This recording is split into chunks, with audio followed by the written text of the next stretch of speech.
Hello everyone, welcome to my channel. तो आज हम कवर करने वाले हैं हमारे उत्तराखंड के नेशनल पार्क्स। ठीक हो गया। तो अब समझते हैं। ठीक है। तो अगर मैं टोटल नंबर्स की यहाँ पे बात करूँ कि उत्तराखंड में कितने टोटल हमारे नेशनल पार्क राष्ट्रीय उद्यान है, तो वो कितने हैं? 6 हैं। ठीक है। तो टोटल 6 के बारे में हम इस वीडियो में देखेंगे। ठीक है। तो उससे पहले मैं कुछ टर्मिनोलॉजी है उनको यहाँ पे कवर कराती हूँ। जैसे कि सबसे पहले हम समझते हैं नेशनल पार्क होता क्या है। हिंदी में क्या कहते हैं? राष्ट्रीय उद्यान हम इसको कहते हैं। ठीक हो गया। और एक होता है हमारा वाइल्ड लाइफ सेंचुरी, वन्यजीव अभ्यारण्य इसको बोलते हैं। ठीक है। एक हमारा होता है बायोस्फीयर रिजर्व। क्या होता है? Biosphere reserve. ठीक है। तो सबसे पहले अब आपको पता होगा कि फौना किसे कहते हैं। ठीक है। एक हम पढ़ते हैं फौना और एक हम पढ़ते हैं फ्लोरा। ठीक है। अगर आपको इन दोनों में जो है कन्फ्यूज़न रहता है ना, तो एक मतलब आप बहुत इजीली आप इसको समझ सकते हैं। फौना किससे रिलेट करता है? एनिमल्स के बारे में कौन बताता है हमें? फौना बताता है। एनिमल्स के ग्रुप को हम कहते हैं। फ्लोरा किसके बारे में बताता है हमें? प्लांट्स के बारे में बताता है। ठीक है। अब आप इसको कैसे लर्न कर सकते हैं? देखो, फ्लोरा आ रहा है ना, और ये किससे रिलेट कर रहा है? प्लांट से। तो फ्लोरा से आप क्या रिलेट कर सकते हैं? फ्लावर। फ्लोरा से क्या करेंगे?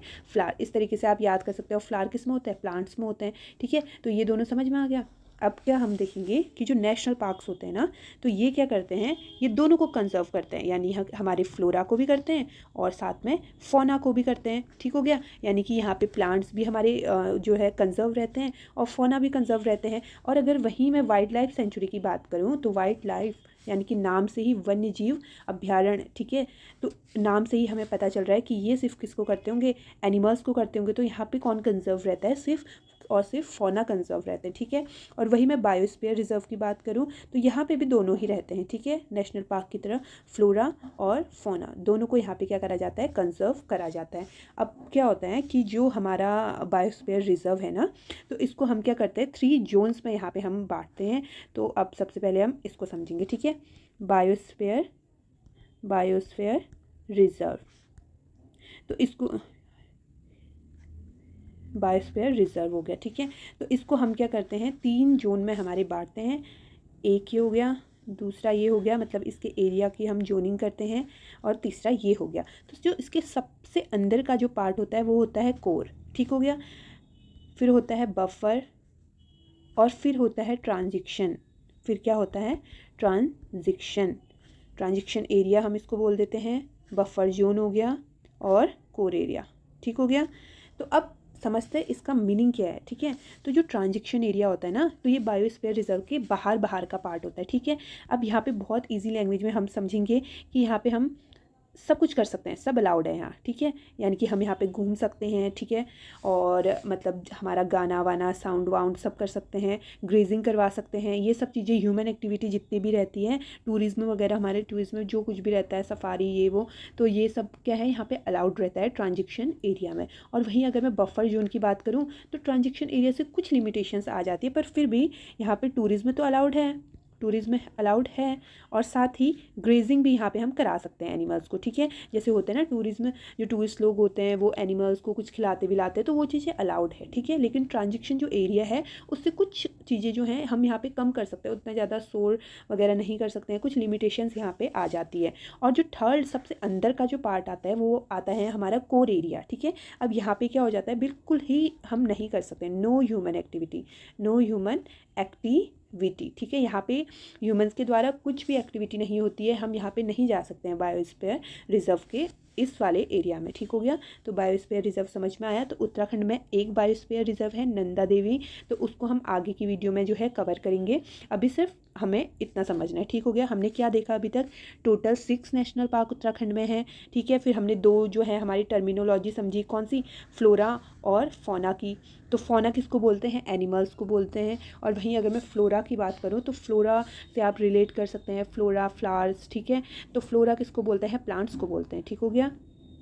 तो नेशनल पार्क में क्या होता है? फ्लोरा और फौना दोनों ही क्या होते हैं? हमारे कंजर्व होते हैं। वाइल्ड लाइफ में ओनली फौना रहते हैं। एंड बायोस्फीयर रिजर्व की मैं बात करूँ, तो यहाँ पे भी फ्लोरा एंड फौना दोनों ही रहते हैं। ठीक है। अब क्या होगा? कुछ रेस्ट्रिक्शंस तो होंगी ना।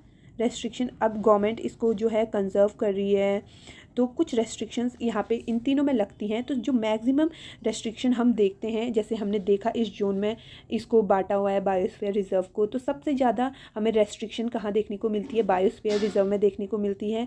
फिर उससे थोड़ा कम हमें नेशनल पार्क में देखने को मिलती है, और उससे थोड़ा कम हमें कहाँ पे लिखती है, वाइल्ड लाइफ सेंचुरी में। मतलब यहाँ पे वाइल्ड लाइफ सेंचुरी में ह्यूमन एक्टिविटी तो काफ़ी हद तक अलाउड रहती है इन दोनों के कंपेयर में। ठीक हो गया, तो ये कॉन्सेप्ट समझ में आया, ये 3 हो गए। अब हम देखते हैं हमारा मेन जो रहता है बायोडाइवर्सिटी कंजर्वेशन के अंदर जो हम पढ़ते हैं इन सेतु और एक्स सेतु। ठीक है, यहाँ से क्वेश्चन बहुत राइज होता है, इन सेतु और एक्स सेतु को हम समझेंगे। ठीक हो गया, ये क्या है, तो इसमें कंफ्यूजन बहुत रहता है, तो हम एकदम इजी लैंग्वेज में इसको समझते हैं। ठीक है, इन मतलब होता है वहीं पर, इन से आप समझ लो वहीं पर। ठीक है, वहीं पर। ठीक है, और एक्स मतलब होता है कहीं और, एक्स कहीं और। ठीक है, कहीं और बाहर।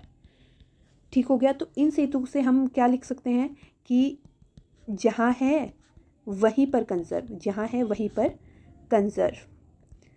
और एक्स सेतु क्या हो जाएगा, कहीं और ले जा कर के कंजर्व, कहीं और ले जाके कंजर्व।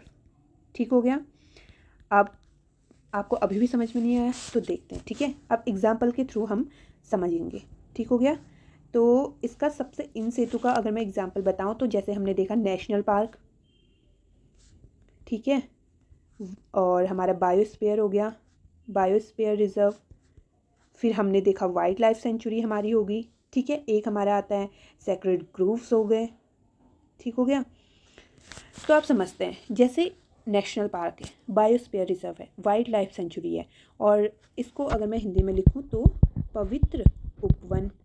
ठीक है, पवित्र उपवन ये होता है। ठीक है, जैसे ये हैं, तो ऐसा तो नहीं है ना कि नेशनल पार्क को हम उठा के ले जा रहे हैं और उसको कहीं और पे हम बना रहे हैं, ऐसा तो हम नहीं कर सकते हैं। जो एनिमल हमको जहाँ पे मिल रहे हैं तो हम ऑब्वियसली बात है यही करेंगे कि हम उनको वहीं पे कंजर्व करें, ये नहीं कि हम उसको कहीं और ले जा रहे हैं। ठीक है, इससे क्या हो सकता है, वो मतलब उन पर बहुत ज़्यादा हार्मफुल इफेक्ट हो सकता है। ठीक है, अब कुछ एनिमल्स है उनको वहीं पे रहने की आदत है, अगर हम उनको कहीं और शिफ्ट कराएंगे तो उनके नंबर्स पे हमें कमी देखने को मिल सकती है, वो अच्छे से वहाँ सर्वाइव नहीं कर पाएंगे। ठीक है, तो जैसे जो नेशनल पार्क है, जो एनिमल्स जहाँ पे हैं उनके लिए हम वहीं पर ही बना देते हैं। बायोस्फीयर रिजर्व भी सेम, वाइल्ड लाइफ जो हमारी सेंचुरी है वो भी सेम। ठीक है, और अब ये जो हम समझते हैं फोर्थ वाला वो है सेक्रेड ग्रूव्स यानी पवित्र उपवन। जैसे अब आपने देखा होगा ना, हमारे पहाड़ों में क्या होता है कि बहुत सारे मतलब हमारे कुछ धार्मिक स्थान होते हैं, जंगल में भी होता है कि मतलब वो जंगल जो है हमारे लिए अगर हम देखें वो धार्मिक पर्पज़ से बहुत ज़्यादा महत्व रखता है, तो हम वहाँ के जो पेड़ वेड़ है ना उनको हम इतने ईजिली नहीं काट पाते हैं। ठीक है, तो उसी को हम बोलते हैं सेक्रेड ग्रूव्स।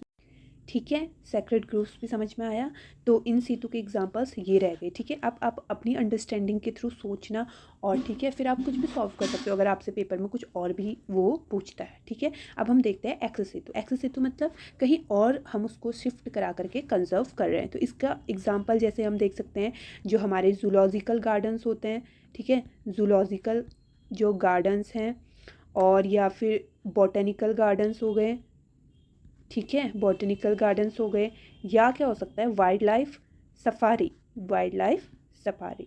तो ये सब किसके एग्जांपल है, एक्स सेतु के। ठीक हो गया, तो इतना कॉन्सेप्ट होप कि आप सबको समझ में आया होगा। तो अब हम स्टार्ट करेंगे हमारे नेशनल पार्क। तो सबसे पहले हम देखते हैं कॉर्बेट नेशनल पार्क को। ठीक है, कॉर्बेट नेशनल पार्क से हम शुरू करेंगे। तो जो कॉर्बेट नेशनल पार्क है वो हमारे उत्तराखंड का ही नहीं या भारत का ही नहीं बल्कि एशिया का सबसे फर्स्ट नेशनल पार्क है। ठीक है, तो सबसे पहले हम देखते हैं कि इसकी स्थापना कब होती है। तो वो होती है 1936 को, और क्या है, एशिया का फर्स्ट नेशनल पार्क। ठीक है, तो तब इसका नेम जो है वो क्या कॉर्बेट नेशनल पार्क था, नहीं था। तो उस टाइम पे किस नेम से होती है, तो वो होती है हैली नेशनल पार्क के नाम से। ठीक है, हैली नेशनल पार्क के नेम से इसकी स्थापना होती है। फिर क्या होता है, इसका नेम दोबारा चेंज होता है, यानी कि जब हमें आज़ादी मिलती है ना तो उसके बाद, यानी कि स्वतंत्रता के बाद जो है इसका नाम एक बार और चेंज करा जाता है। फिर क्या रख दिया जाता है, रामगंगा। ठीक है, रामगंगा नेशनल पार्क। अब रामगंगा क्यों रखा होगा, तो ऑब्वियसली बात है, इसलिए क्योंकि जो है रामगंगा नदी इसके बीच से फ्लो होकर के जाती है। कौन सी रामगंगा, वेस्ट और ईस्ट, तो वेस्ट रामगंगा इसके मध्य से होकर के गुजरती है, तो उसी नदी के नाम पे इसका नेम क्या रख दिया, रामगंगा नेशनल पार्क। तो एक बार और फिर से नेम चेंज इसका होता है, तो वो कब होता है, 1957 में। अब क्या नेम रखा होगा, ठीक है, 1957 में एक बार और फिर नेम चेंज होता है, तो अब नेम रख दिया जाता है जिम कॉर्बेट, ठीक है। और ये जो नेम है वो किसके नेम पर रखा गया है, एक जो हमारे प्रकृति प्रेमी थे जिम कॉर्बेट के नाम पर इसका नाम रख दिया गया है, क्या, जिम कॉर्बेट नेशनल पार्क, ठीक है, जिम कॉर्बेट नेशनल पार्क, ठीक है। तो तीनों नाम समझ में आए। तो अब सबसे पहले हमने नेम देखा, अब हम देखते हैं इसका एरिया क्या है, ठीक है, कितने एरिया में ये जो है फैला हुआ है।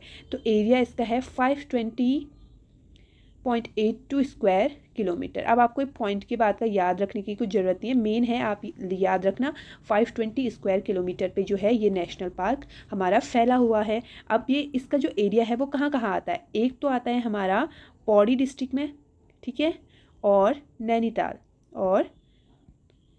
नैनीताल डिस्ट्रिक्ट में इसका एरिया आता है, ठीक हो गया। तो पौड़ी में कितना आता है, 312 स्क्वायर किलोमीटर हमें पौड़ी में देखने को मिलता है, और वहीं मैं बोलूँ 208 स्क्वायर किलोमीटर हमें नैनीताल में देखने को मिलता है, ठीक हो गया। तो ज़्यादा पार्ट इसका कहाँ है, पौड़ी में है, ठीक है। जो दो स्टेट हैं, जो हमारे दो डिस्ट्रिक्ट हैं, अगर वो आपस में जो है बाउंड्री शेयर करेंगे तो ऑब्वियसली बात है दोनों ही जगह क्या होगा, इनका शेयर होगा, ठीक है, मतलब दोनों ही जगह नेशनल पार्क होगा। तो इसी तरीके से पौड़ी और नैनीताल की जो है बाउंड्री आपस में लगती है, तो इसलिए नेशनल पार्क जो है दोनों जगह फैला हुआ है, ठीक है, समझ में आया।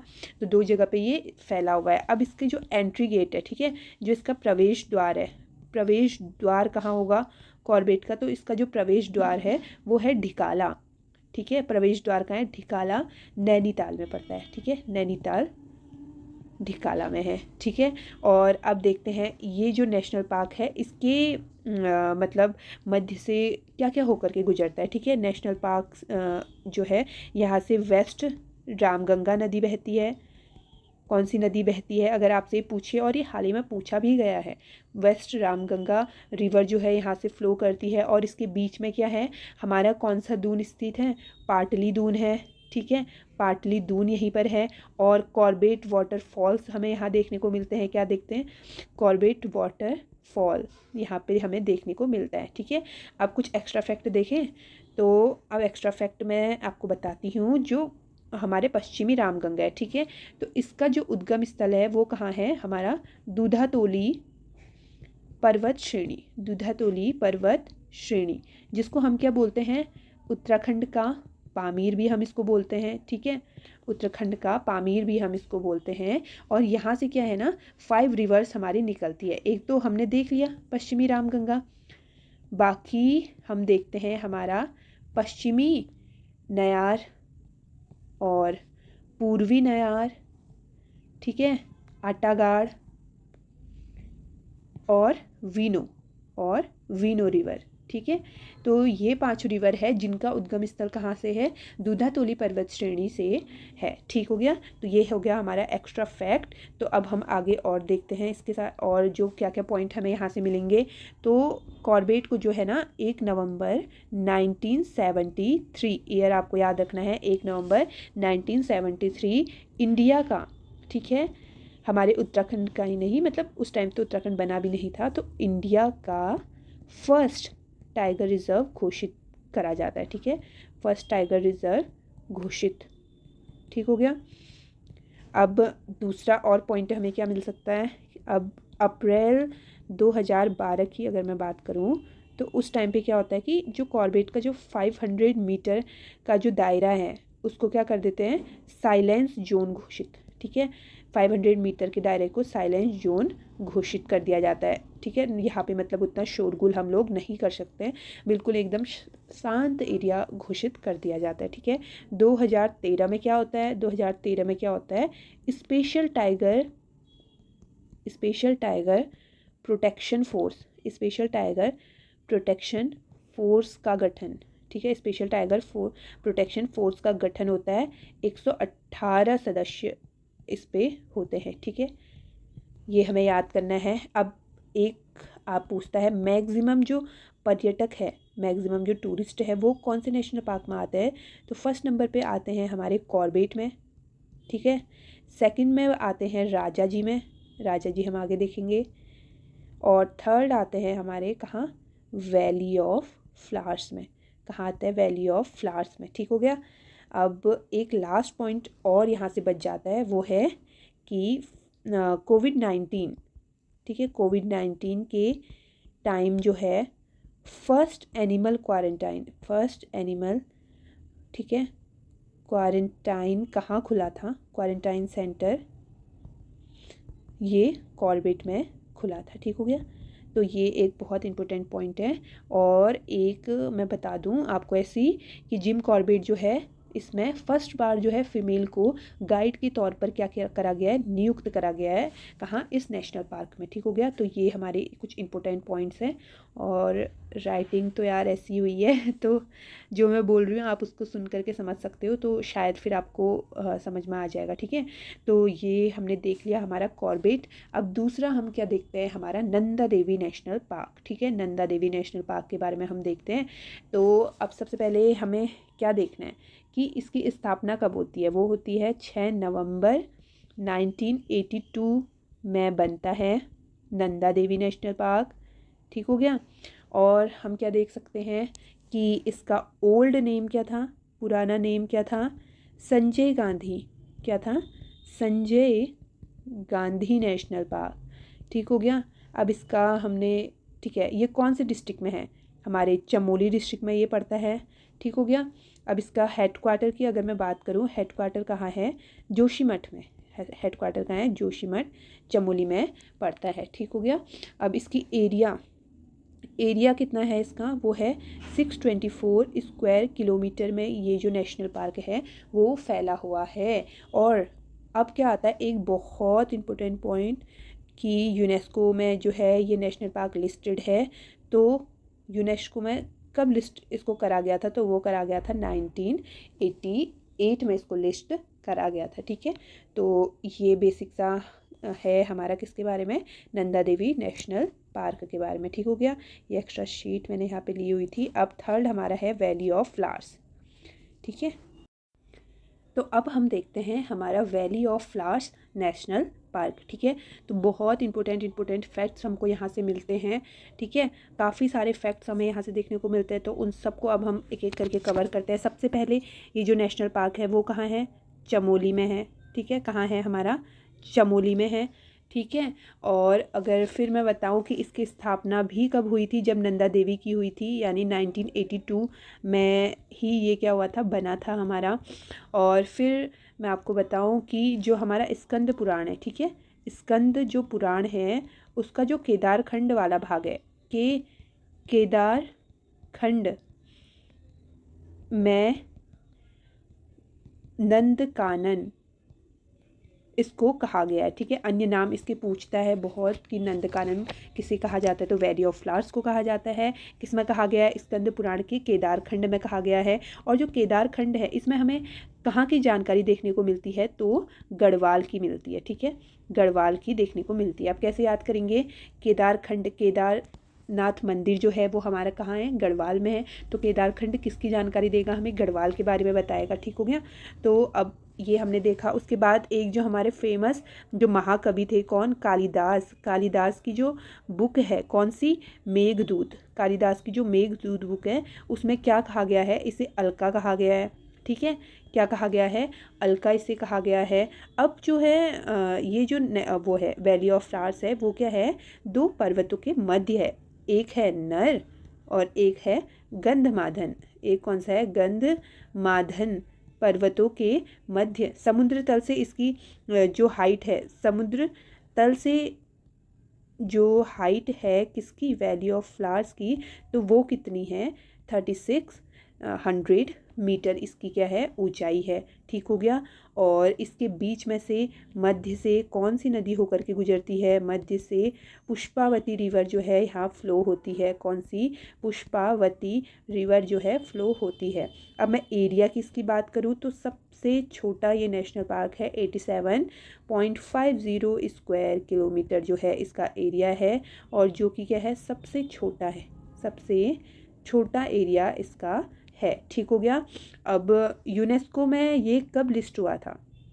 यूनेस्को में लिस्टेड ये है, एक हमने आगे देखा था कि नंदा देवी है, तो नंदा देवी कब था? 1988 में यूनेस्को में लिस्ट हुआ था। और अब वैली ऑफ फ्लावर्स कब हुआ था? तो ये हुआ था हमारा 14 जुलाई। तो ये डेट भी आपको याद रखनी है, 14 जुलाई 2005। ठीक है, 14 जुलाई 2005 में यूनेस्को में लिस्ट हुआ था। ठीक है, अब इसमें जो क्या हम यहाँ देखते हैं कि बहुत अलग अलग वेराइटीज़ के फ्लावर्स हमें यहाँ देखने को मिलते हैं। तो फ्लावर्स जो है उनको फ्लावर्स खिलने का टाइम क्या है, ये क्वेश्चन भी मतलब बहुत बनता है कि फ्लावर्स खिलने का टाइम क्या है। तो वो है हमारा जुलाई से अक्टूबर के बीच में जो है यहाँ हमें बहुत सारे फ्लावर्स की वैरायटी दिखती है। उस टाइम पे ये जो फूल है वो खिलते हैं। ठीक हो गया। तो ये हमने देख दिया एकदम बेसिक से इसके बारे में फैक्ट। अब इसकी कुछ हिस्टोरिकल जो है खोज किसी ने करी हुई है, तो कुछ ऐसी बातें हैं, मतलब इम्पोर्टेंट फैक्ट्स हैं जो हमें एग्ज़ाम पॉइंट ऑफ व्यू से एकदम याद रखने हैं। ठीक है, तो इसकी खोज किसने करी थी? खोज इसकी होती है 1931 में। कब होती है? 1931 में। किसने करी थी? फ्रैंक स्माइथ ने करी थी। किसने करी थी? फ्रैंक स्माइथ ने। अब फ्रैंक स्माइथ था कौन? ये क्या था? ऑस्ट्रेलिया का एक पर्वतारोही था। ठीक है, तो क्या होता है कि जो फ्रैंक स्माइथ है वो अपने एक मित्र, इसका फ्रेंड कौन है? इसका फ्रेंड है होल्सबर्थ। ठीक है, तो फ्रैंक स्माइथ और होल्सबर्थ जो है उत्तराखंड आते हैं और ट्रैकिंग का इनको बहुत शौक होता है। ठीक है, तो ये क्या करते हैं कि जब एक गंधमार्दन जो पर्वत है, हमने देखा ना कि नर और गंधमार्दन पर्वत के मध्य स्थित है, तो जब एक गंधमार्दन पर्वत से बद्रीनाथ की ओर जा रहे होते हैं, ठीक है, अपने एक साथी के साथ, होल्सबर्थ के साथ जा रहे होते हैं, तो उस बीच इनको क्या दिखती है? एक बहुत सुंदर वैली दिखती है। ठीक है, तो उसी को ये बोलते हैं वैली ऑफ फ्लावर्स। बहुत डिफरेंट फ्लावर्स यहाँ पे इनको दिखते हैं। तो इसी कारण इसकी खोजकर्ता हम किसे मानते हैं? फ्रैंक स्मिथ को मानते हैं। और इन्होंने क्या एक बुक लिखी थी? वैली ऑफ फ्लावर्स एक बुक लिखी। तो इसी के माध्यम से जो है इन्होंने वैली ऑफ फ्लावर्स को जो है लोगों के नज़रों के सामने लाए थे। ठीक है, किसने लिखी है? हमारी फ्रैंक स्मिथ ने। ठीक है, ठीक हो गया। तो ये भी हमने देख लिया। अब इसी बीच क्या होता है, जब अब ये बुक हमारी रिलीज़ होती है तो बहुत सारे लोग इसे पढ़ते हैं। अब सच में ये बहुत ज़्यादा अट्रैक्टिव है ना कि एक ही साथ इतने सारे फ्लावर्स कैसे उग सकते हैं यहाँ। तो काफ़ी लोग यहाँ आते हैं और ठीक है सर्वे करते हैं बाकी। तो इसी बीच क्या होती है, एक हमारी जो है 1939 में कौन आती है? मार्गरेट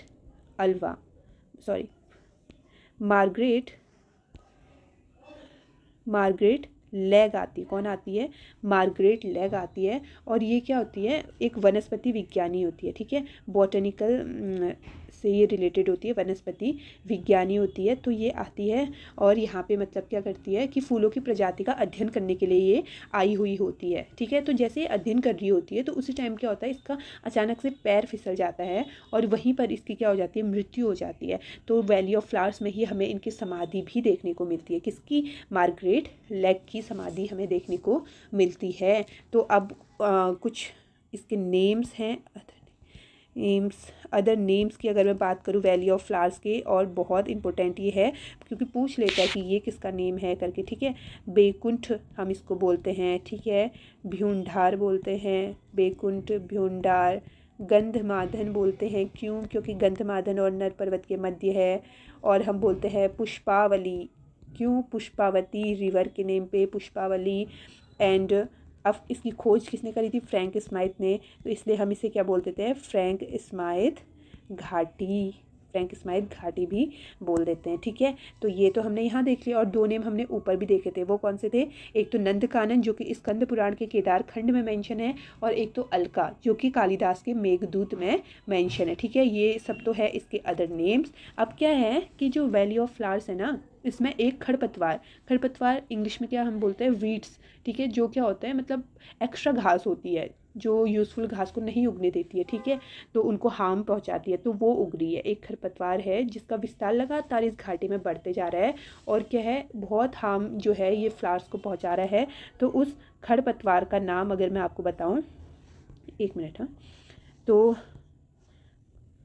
खरपतवार समझ जाओगे ना, खरपतवार लिख रही हूँ, समझ गए, खरपतवार जो लगातार क्या कर रही है, एकदम हार्म पहुँचा रही है किसको, वैली ऑफ फ्लावर्स को, तो वो है हमारी अमेला या मैं बोल दूँ नट ग्रास, अमेला नट ग्रास पॉलीगोनम, अमेला नट ग्रास पॉलीगोनम, ठीक है, अमेला नटग्रास पॉलीगोनम जो है बहुत हार्म पहुंचा रही है, ठीक है। तो ये हमारा वैली ऑफ फ्लावर्स भी यहाँ पे कवर होता है। और अब हम देखते हैं हमारा कौन सा, राजा जी, कौन सा देखेंगे हम, राजा जी नेशनल पार्क, ठीक हो गया। अब इसकी भी कुछ ऐसे स्टोरी है। और हाँ, एक क्वेश्चन और ये पूछ लेता है कि जो हमारा जो फ्रैंक स्माइथ था ना, वो अपने साथ कितने पौधों की किस्म लेके गया था, लेकर के गया था, तो 250 किस्म वो अपने साथ ले गया था, ठीक है। तो ये आप याद कर सकते हैं, लिख लेना, कहीं पे मेंशन कर लेना। अब हम देखते हैं राजा जी नेशनल पार्क, ठीक है, राजा जी नेशनल पार्क। तो आप समझते हैं सबसे पहले तो राजा जी का, अब देखो ये डायरेक्ट नहीं बन गया था, इसके पीछे एक स्टोरी है। तो जो हमारा फर्स्ट वन्य जीव अभ्यारण्य, ठीक है, फर्स्ट वन्य जीव अभ्यारण्य कौन सा था, मोतीचूर, कौन सा था, मोतीचूर वन्य जीव अभ्यारण्य कब बनता है, 1935 में, कहाँ, देहरादून, मैं दून लिख दूँ इसको, दून, ठीक है, दून में ये बनता है, ठीक है। उसके बाद हमारा एक है अभ्यारण्य राजा जी, एक कौन सा अभ्यारण्य, राजा जी है, कब बनता है, 1948 में, कहाँ, हरिद्वार में, कहाँ बनता है, 1948 में हरिद्वार में। फिर है एक हमारा पौड़ी, सॉरी, एक राजा जी हो गया, राजा जी, ठीक है। फिर एक आता है हमारा चीला वन्यजीव अभ्यारण्य जो बनता है हमारा 1977 में, कहाँ बनता है, पौड़ी में बनता है, ठीक है। अब आपने देखा होगा मैप में कि जो देहरादून है हमारा, देहरादून, हरिद्वार और पौड़ी, ये आपस में क्या करते हैं, बाउंड्री शेयर करते हैं, ठीक है, तीनों आपस में बाउंड्री शेयर करते हैं। तो इसलिए क्या कर दिया जाता है, इन वन्य जीव को क्या कर दिया जाता है, मर्ज कर दिया जाता है आपस में, और एक नेशनल पार्क बना दिया जाता है, कब, 1983 में, जो है हमारा मोतीचूर राजा जी और चीला, मोतीचूर, राजा जी और चीला को क्या कर दिया जाता है, मर्ज कर दिया जाता है, और राजा जी नेशनल पार्क बना दिया जाता है, जिसका हेडक्वार्टर कहाँ है, दून में है, कहाँ है, देहरादून में जिसका हेडक्वार्टर है, ठीक है। ये हमने देख दिया कि किस तरीके से ये बना। अब हम इसका एरिया देखते हैं, एरिया कितना है इसका, तो वो है 820.42 स्क्वायर किलोमीटर, आप सिर्फ याद रखेंगे 820 स्क्वायर किलोमीटर, ठीक है। कहाँ कहाँ फैला है आप समझ जाएंगे ना, जहाँ जहाँ के ये वन्यजीव अभ्यारण्य थे, तो इसका फैलाव कहाँ कहाँ होगा, तो दून में होगा, फिर हरिद्वार, और देन पौड़ी, और फिर कहाँ, पौड़ी में होगा, ठीक हो गया। अब इतना हो गया, ये इम्पोर्टेंट फैक्ट यहाँ से रिलेटेड है। अब इसका जो नाम है ना, वो नाम जो है वो किसके ऊपर रखा गया है, तो ये भी हमको पूछता है। तो जो भारत के जो लास्ट गवर्नर जनरल थे, कौन, लास्ट गवर्नर जो जनरल थे, सी राजगोपालाचारी के नाम पर, ठीक है, इनका ये जो है नेशनल पार्क का नाम रखा गया है। और इम्पोर्टेंट फैक्ट कि अप्रैल 2015 में इंडिया का तो कितना, 48वां, इंडिया का 48वां, 48वां, और राज्य का यानी उत्तराखंड का सेकंड टाइगर रिजर्व जो है इसको घोषित करा गया, ठीक है, घोषित करा। तो सबसे पहला टाइगर रिजर्व हमने कौन सा देखा था, जो कि इंडिया का भी फर्स्ट था, वो था हमारा जिम कॉर्बेट, ठीक है। कब था, 1 नवंबर 1973 में बनता है। और दूसरा कौन सा बन गया हमारा, 2015 में राजा जी टाइगर रिजर्व बना, ठीक है। हमारे उत्तराखंड का तो सेकंड, लेकिन इंडिया का 48वां यानी 48वां, ठीक हो गया। तो यहीं पे हमारा राजा जी भी कवर हो जाता है, ठीक है, राजा जी भी कवर। अब हमारे बचते हैं 2 नेशनल पार्क, कितने बचते हैं, 2 नेशनल पार्क। तो इनको भी हम फटाफट देख लेते हैं, मतलब छोटे छोटे से ही ये हैं। गोविंद पहले लग गया है, गंगोत्री, कोई नहीं, गोविंद को ही पहले हम देख लेते हैं, ठीक है। गोविंद नेशनल पार्क कहाँ है, सबसे पहले मेन बात है उत्तरकाशी में, ये है उत्तरकाशी डिस्ट्रिक्ट में है। और कब बनता है हमारा, 1991 में बना, कब बनता है? 1991 में बनता है। और इसकी एरिया की अगर मैं बात करूँ तो वो है 472 स्क्वायर किलोमीटर इसका एरिया है। और मोस्ट इम्पोर्टेंट क्वेश्चन जो कि PYQ भी है, ठीक है, तो वो क्या है कि टोस रिवर यहाँ से क्या होती है? फ्लो होती है, ठीक है। टोस रिवर यहाँ बहती है। टोस किससे मिल करके बनती है? रुपिन और सुपिन, ठीक है। ये हम रिवर वाले सेक्शन में देखेंगे। और अब हम देखते हैं कि इसका जो संचालन है, ठीक है, इसकी देख रेख कौन करता है? तो वो करता है राजा जी नेशनल पार्क दून से इसका होता है। संचालन कहाँ से होता है? राजा जी नेशनल पार्क देहरादून से होता है। और इसका नाम किसके ऊपर रखा गया? गोविंद, आप कर सकते हैं थोड़ा सा गैस करिए किसके ऊपर रखा गया होगा? तो रखा गया है गोविंद बल्लभ पंत जी के नाम पर, ठीक है। इसका नाम रखा गया है गोविंद नेशनल पार्क, ठीक है। अब एक इम्पोर्टेंट फैक्ट मैं लिखा दे रही हूँ कि हर की दून कहाँ है? उत्तरकाशी में है घाटी। हर की दून घाटी जो है यहीं है। कहाँ है? गोविंद नेशनल पार्क के भीतर, ठीक है। कहाँ है? गोविंद नेशनल पार्क के भीतर ही क्या आती है? हर की दून घाटी आती है। तो यही इंपॉर्टेंट फैक्ट्स यहाँ से निकलते हैं। तो ये भी हमारा कंप्लीट होता है। अब लास्ट बचता है हमारा गंगोत्री नेशनल पार्क। तो ये भी हमारा कहाँ है? उत्तरकाशी में है, ठीक हो गया। और ये कब बनता है? हमारा 1989 में बनता है। कब? 1989 में। और ये क्या है? सबसे बड़ा है, ठीक है, सबसे बड़ा नेशनल पार्क।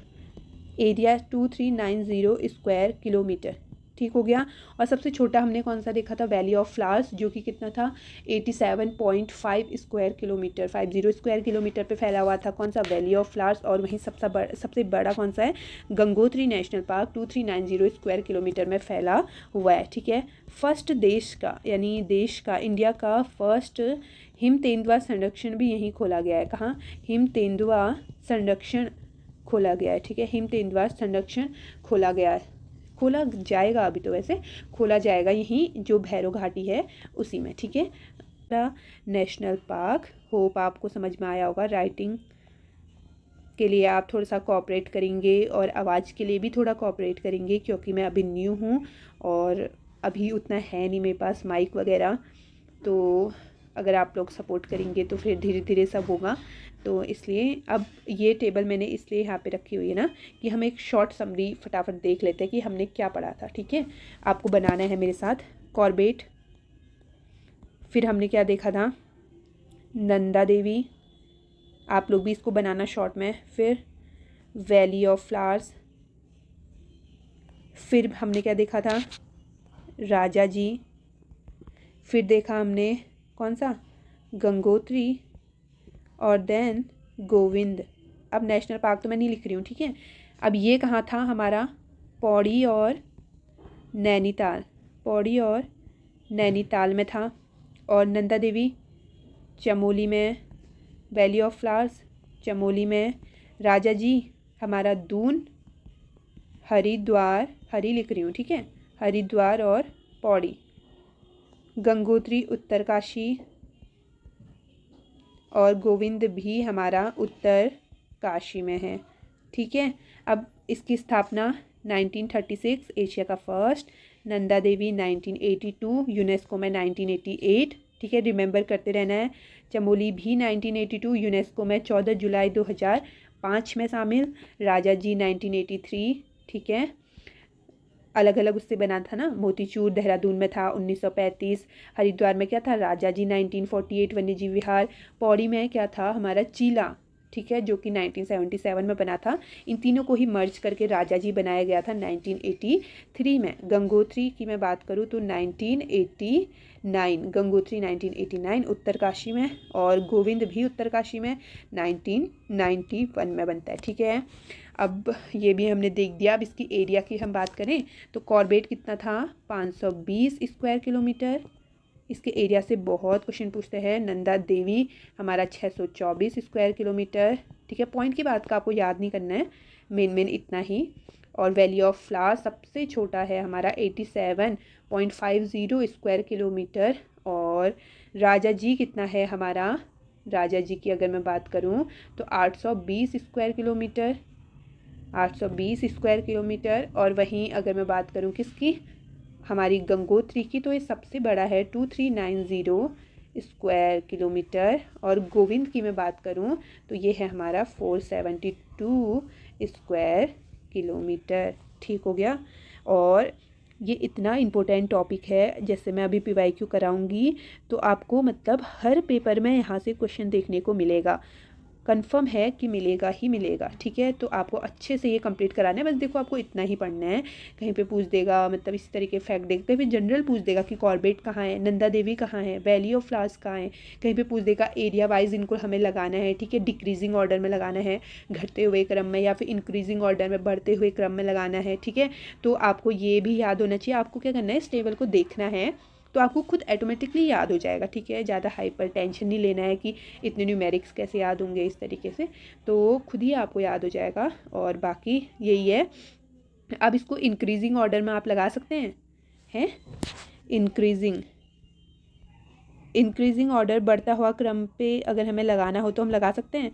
तो सबसे छोटे से स्टार्ट करेंगे ना। सबसे छोटा कौन सा था, वैली ऑफ फ्लावर हमने कितना देखा था, 87.50 का हमने देखा था। ठीक है, फिर हमने क्या देखा, गोविंद, फिर कौन सा आ जाएगा हमारा, गोविंद आ जाएगा, कितना था हमारा 472 स्क्वायर किलोमीटर। फिर हमारा कौन सा आएगा, फिर आएगा हमारा कॉर्बेट आएगा, कॉर्बेट कितना 520 स्क्वायर किलोमीटर।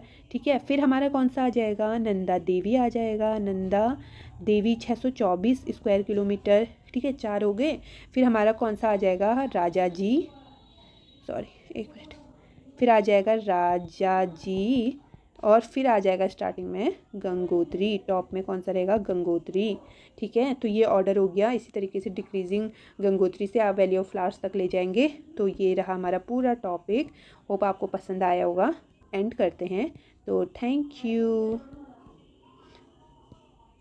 चैनल को लाइक करें, सब्सक्राइब करें अगर आपको पसंद आता है, और सपोर्ट करें। ठीक है, थैंक यू। मिलते हैं नेक्स्ट टॉपिक के साथ जो कि रहेगा हमारा वाइल्ड लाइफ सेंचुरी। ठीक है, थैंक यू।